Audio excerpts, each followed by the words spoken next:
మరి ఆ యొక్క రక్తస్రావ స్త్రీ ఏడుస్తుంది.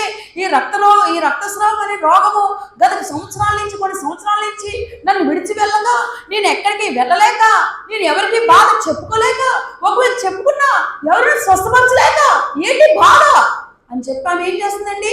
ఏడుస్తుంది. ఎవరి కోసం? వీళ్ళందరి కోసం వచ్చాడట. ఎవరండి?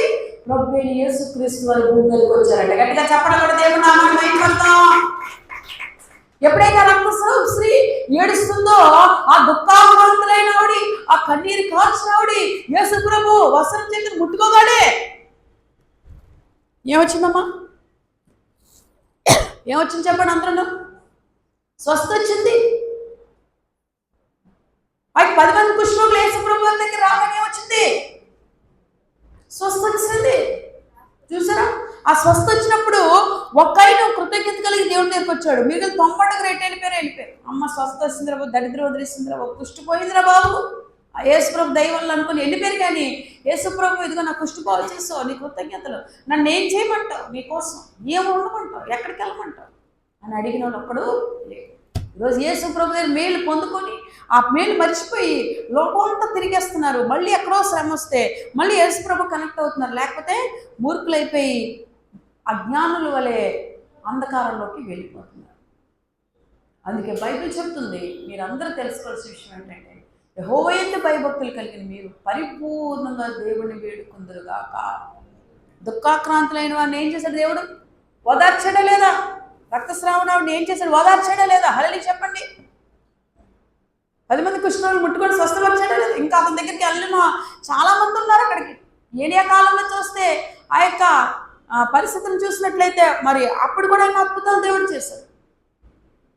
పాత నిబంధనలు చూసినా, కొత్త నిబంధనలు చూసినా ఆయన దగ్గరికి వచ్చిన వాళ్ళని ఆయన దోషం వేసేవాడు కాదు. మన బలహీనతను ఎత్తిపెట్టి చూపించి నీలో పాపం ఉంది అని అనేవాడు కాదు. కానీ ఆ పాపాన్ని తీసుకుంటాను నేను మీ దగ్గరికి వచ్చాను, నీకు స్వతంత్రతని, సంతోషాన్ని, ఆనందాన్ని నేను మీకు కలుగు చేస్తాను.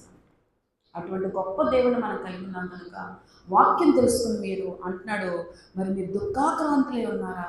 నేను మిమ్మల్ని ఓదార్చడానికి, సియోన్లో నుండి నేను మిమ్మల్ని ఓదార్చడానికి మీ దగ్గరికి వచ్చి ఉన్నాను.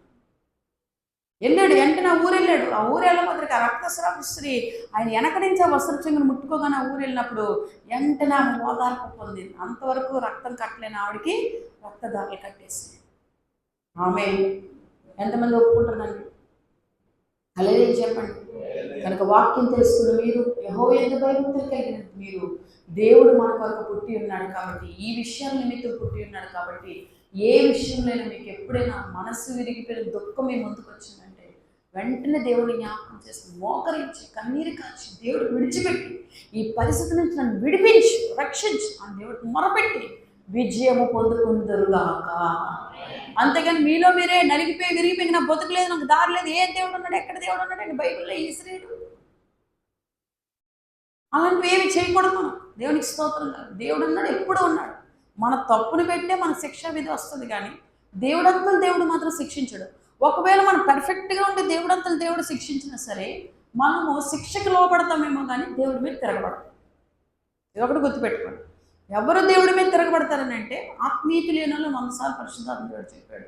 కానీ నిజంగా పరిపూర్ణంగా దేవుడు లేదని వాళ్ళు శిక్ష ఎదురవుతుంది. మీరు అనుకునే దానికి వ్యతిరేకమైన పరిస్థితులు అక్కడ కనబడుతున్నాయంటే ఇది దేవుడు నాకు ఇందులో మేలు చేయబోతున్నాడని స్తుతిస్తారు. అడిగట్గా చెప్పబడి దేవుడు నా మనసుకి ఈ పరిస్థితి నాకు వచ్చిందంటే ఇందులో దేవుడు నాకు మేలు చేయబోతున్నాడు. నాకు దేవుడు ముందుగానే చెప్పాడు, నువ్వు ఎలా కాదు ఇలా వెళ్ళాలి, బట్ నేను నా వేలో నేను వచ్చాను కాబట్టి నాకు ఈ పరిస్థితి ఎదురైంది కాబట్టి దేవుడు నన్ను ఇందులోంచి విడిపిస్తాడు. లేకపోతే ఇందులోంచి దేవుడు నన్ను తోసి పంపించాడు కదా, ఇందులో దేవుడు నన్ను రక్షిస్తాడు. ఫరో ఏం చేశాడు? బాబు ఇశ్రాయేలు వదిలే బాబు అని అంటే మోషే వెళ్ళగానే వదిలేశాడా? వదలలే. కానీ ఎవరు మాట చెప్పిన వెళ్ళాడు?